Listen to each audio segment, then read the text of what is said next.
आज का वीडियो एक सवाल से स्टार्ट करते हैं। हम लोग जब भी स्टॉक मार्केट पे इन्वेस्टमेंट करते हैं, फर्स्ट ऑफ ऑल खुद का मेंटेलिटी से जूझना पड़ता है। उसके बाद हम लोग स्टॉक मार्केट पे इन्वेस्टमेंट करते हैं, क्योंकि बहुत सारा माइंड ब्लॉकेज है हम लोगों के दिमाग पे, राइट। बहुत सारा र्यूमर्स है जो कि उसको सब कुछ क्रॉस करने के बाद ही हम लोग इन्वेस्टमेंट करने का सोच सकते हैं।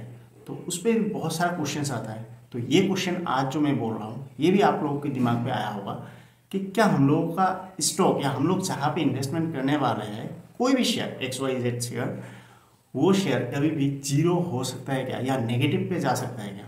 क्योंकि बहुत सारा शेयर्स ऐसा है कि पहले 100 रुपीज़ पे था, उसके बाद 80, 70, अभी 30, उसके बाद 10 रुपीज़ तक आ चुका है। तो वो इतना रिड्यूस हो चुका है कि वो जीरो तक जा सकता है। तो ये क्या पॉसिबल है क्या? तो इसके बारे में डिटेल्स में बात करेंगे। अगर ऐसा होता भी है, अगर जीरो होता भी है, तो हम लोगों को कैसे करके पैसा मिलेगा, यानी कि इन्वेस्टर्स को कैसे करके पैसा मिलेगा, डिटेल्स में बात करेंगे। वीडियो बहुत ही इंटरेस्टिंग होने वाला है, वीडियो पे अंत तक बने रहेगा। Hey everyone, I am Dipankar और आप देख रहे हैं इन्वेस्टर ट्रेडर। चलिए वीडियो को शुरू करते हैं। हम लोगों का ना एक टीचर था जो कि बहुत अच्छे से समझाता था और स्टूडेंट्स के दिमाग पे डायरेक्टली जाके फिक्स्ड हो जाता था सर जो भी पढ़ाते थे।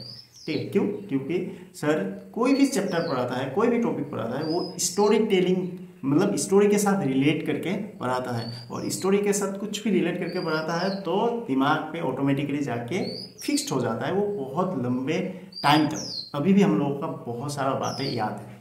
तो आज मैं भी थोड़ा सा सर के जैसे ही ट्राई करूँगा, जो कि मैं एक स्टोरी टेलिंग बताऊंगा आप लोगों को। उसके बाद आप लोगों को इसके बारे में बताता हूँ जो कि रिलेटेड है। ओके, तो वीडियो पे अंत तक बने रहिएगा। तो एक गाँव था जंगल साइड पे, ठीक है, और उस पे एक दिन एक मैजिशियन आया, आके विलेजर्स को बोला कि मुझे मंकी चाहिए, यानी कि बंदर चाहिए, जो कि एक बंदर का 1000 रुपीज़ करके मैं दूंगा।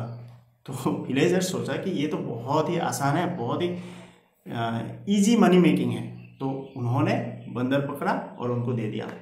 कुछ दिन बाद फिर से आया मैजिशियन। आने के बाद इस बार बोला कि एक मंकी का 2000 रुपीज़ दूंगा, क्योंकि उस टाइम पे डिमांड बढ़ चुका था। ओके, और सप्लाई थोड़ा सा रिड्यूस हो चुका था। 2000 दिया, फिर से मंकी पकड़ के लेके आया और मैजिशियन को दे दिया। फिर से मैजिशियन कुछ दिन बाद फिर से आया। इस बार आने के बाद गांव वाला सोचा कि अभी तो बंदर थोड़ा सा कम हो चुका है, तो हम लोग ऐसा करते हैं कि मैजिशियन से थोड़ा सा ज़्यादा पैसा ले लेते हैं।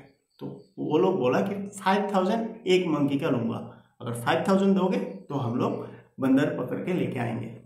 क्योंकि उस टाइम पे डिमांड बहुत ज़्यादा हो चुका था और सप्लाई बहुत कम हो चुका था। तो उन्होंने मंकी पकड़ के लेके आया और फिर से दे दिया मैजिशियन को। इस टाइम पे क्या हुआ, मंकी उस जंगल से ख़त्म हो चुका था, उस एरिया से ख़त्म हो चुका था। ठीक है, तो 5000 करके दे दिया। कुछ दिन बाद फिर से मैजिशियन आया। आने के बाद इस बार बोला गाँव वाला कि हम लोग आपको मंकी पकड़ के देंगे, इस जगह पे नहीं है, थोड़ा सा दूर जाके लेके आना पड़ेगा, तो हम लोगों को 10,000 रुपीज़ पर मंकी देना पड़ेगा। म्यूजिशियन थोड़ा सोचा और बोला ठीक है, आप लोग लेके आइए। कहाँ से लाएंगे? नज़दीक के गांव से लेके आएंगे। इस टाइम म्यूजिशियन थोड़ा सा अपना दिमाग चलाया, जो कि वो पहले ही सोच के आया था।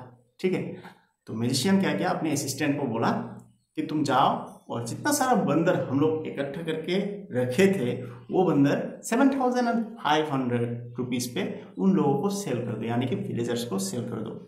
तो विलेजर्स क्या किया, इधर पे भी सोचा 7500 पे हम लोग अगर खरीदेंगे और उनको 10,000 रुपीज़ पे बेचेंगे तो हम लोगों का 2500 रुपीज़ प्रॉफिट है। तो उधर से खरीद लिया वो 7500 पे और वापस आया गाँव पे। तो गाँव पे आके देखा म्यूजिशियन है ही नहीं, है ना। म्यूजिशियन भाग गया, क्योंकि उसका जो दिमाग पे था, वो ट्रिक जो दिमाग पे था वो चल चुका था, उसका मुनाफा वो करके लेके चला गया, भाग गया। तो बंदर का वैल्यू क्या हुआ? जीरो, कुछ भी नहीं। अभी गाँव वालों के पास क्या रहा? कुछ भी नहीं, सिर्फ बंदर, और बंदर का वैल्यू जीरो हो गया। तो मोरल ऑफ द स्टोरी क्या है? जब भी डिमांड बढ़ गया था, उस टाइम पे उसका वैल्यू भी बढ़ चुका था। कुछ भी नहीं था, मंकी था, मंकी का वैल्यू बढ़ा दिया। कौन? कोई एक आदमी आके बढ़ा दिया। उसके बाद वो जब उसका वैल्यू बढ़ गया, वो अपना प्रॉफिट लेके चला गया, और फंसा कौन? गांव वाला, विलेजर्स फंस चुका है। इस स्टोरी को हम लोग स्टॉक मार्केट के साथ भी रिलेट कर सकते हैं। देखिए, ये मेनली मैनिपुलेशन होता है। इस पे ऑपरेटर या कोई भी आके बल्किंग पे बाइंग करता है। जब बल्किंग पे बाइंग करेगा यानी कि डिमांड उसका हाई हो गया, उसका सप्लाई लेस हो गया, तो उसका वैल्यू, वो पर्टिकुलर शेयर का वैल्यू जो है वो इंक्रीज हो जाएगा। और जब भी शार्प इंक्रीज होता है तो लोगों का फोकस उसी पर्टिकुलर शेयर पे आता है।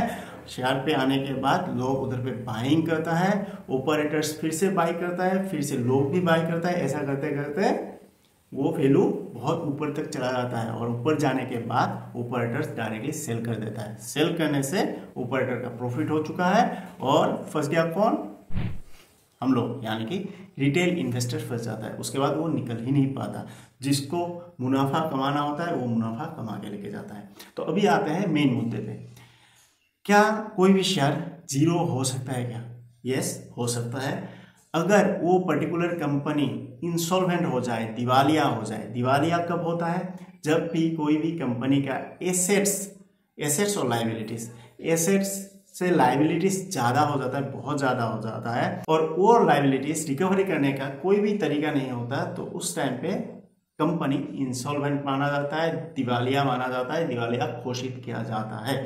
अभी एक सवाल आता है कि कंपनी बैंकरप्सी या दिवालिया होने के बाद अपने इन्वेस्टर्स को या रिटेल इन्वेस्टर्स को पैसा देगा या नहीं देगा, या जो शेयर होल्डर्स है उन लोगों को पैसा मिलेगा या नहीं मिलेगा। ये सभी लोगों का दिमाग पे क्वेश्चन रहेगा, राइट। सो जब भी इंसॉल्वेंट होता है ना, कंपनी का कंप्लीट एसेट्स जो होता है वो फर्स्ट ऑफ ऑल सेल किया जाता है। सेल करने के बाद जितना पैसा मिलता है वो पैसा पे किया जाता है। उसके लिए भी ये एक स्ट्रक्चर होता है कि किसको किसको पहले पहले पैसा देना है, ठीक है। तो इसके बारे में थोड़ा सा बात कर लेते हैं। फर्स्ट ऑफ ऑल जो भी पैसा आता है, first of all secured creditors यानी कि कर्जदार। देखिए, सिक्योर्ड क्रेडिटर्स वो लोग होता है जो कि कंपनी मॉर्टगेज देके पैसा लेता है, ठीक है। जैसे बैंक को कंपनी मॉर्टगेज देता है और पैसा एज ए लोन लेता है, राइट। तो उन लोगों को फर्स्ट ऑफ ऑल पैसा देना पड़ेगा। अलग भी इन्वेस्टर्स होता है जो कि मॉर्टगेज के हिसाब से पैसा देता है, तो उन लोगों को फर्स्ट ऑफ ऑल पैसा देना पड़ेगा। उसके बाद आता है अनसिक्योर्ड क्रेडिटर्स। अनसिक्योर्ड क्रेडिटर्स यानी कि आपका एम्प्लॉय हो गया, आपका टैक्स एजेंसीज हो गया, और बहुत सारा एजेंसीज होता है जो कि अनसिक्योर्ड क्रेडिटर्स पे आता है। तो इन लोगों को पैसा देने के बाद अगर कुछ भी बच जाए तो लास्टली आता है शेयर होल्डर्स या इन्वेस्टर्स।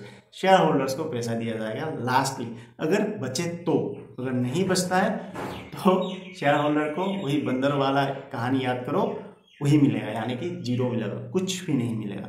सो दैट्स वाई कोई भी कंपनी पे इन्वेस्टमेंट करने से पहले बहुत ध्यान से देख के इन्वेस्टमेंट करना चाहिए। कहीं वो कंपनी इंसॉल्वेंट होने का तदाक पे तो नहीं है। अभी भी बहुत कंपनी ऐसा है जो कि इंसॉल्वेंट होने वाला है और बहुत जल्द ही होगा। तो इस पे थोड़ा सा ध्यान से देखना और अच्छे से अपने फाइनेंशियल एडवाइजर से कंसल्ट करके ही इन्वेस्टमेंट करना। अभी ये मेनली कौन सा शेयर पे होता है? ये मेनली आपका पेनी स्टॉक्स पे होता है, यानी कि जो स्मॉल कैप कंपनीज है उस पे होता है। ऐसा भी नहीं है कि बिग कंपनीज में नहीं होता है, बड़े बड़े कंपनीज पे भी होता है। जैसे करके सिंटेक्स था, किंगफिशर एयरलाइंस था, ऐसा बहुत सारा कंपनीज है जो कि इंसॉल्वेंट हो गया और अपने इन्वेस्टर्स को कुछ भी नहीं मिला। सो दैट्स वाई इन्वेस्टमेंट करने से पहले ध्यान से देख के इन्वेस्टमेंट करना चाहिए, और ऐसा कभी भी इन्वेस्टमेंट नहीं करना चाहिए कि शार्पली वो ऊपर चला गया वो शेयर, बिना कोई फंडामेंटल एनालाइज किए आप लोग डायरेक्टली जाके इन्वेस्टमेंट कर दिए। ऐसे बिल्कुल भी नहीं करना चाहिए। सो आई होप आप लोगों को अपना क्वेश्चन का आंसर मिल गया होगा। अगर अच्छा लगा तो लाइक, शेयर एंड कमेंट कर दीजिएगा। अगर कोई भी क्वेरी हो तो कमेंट सेक्शन पे जरूर बताइएगा। सो मिलते हैं नेक्स्ट वीडियो पे, तब तक के लिए नमस्कार।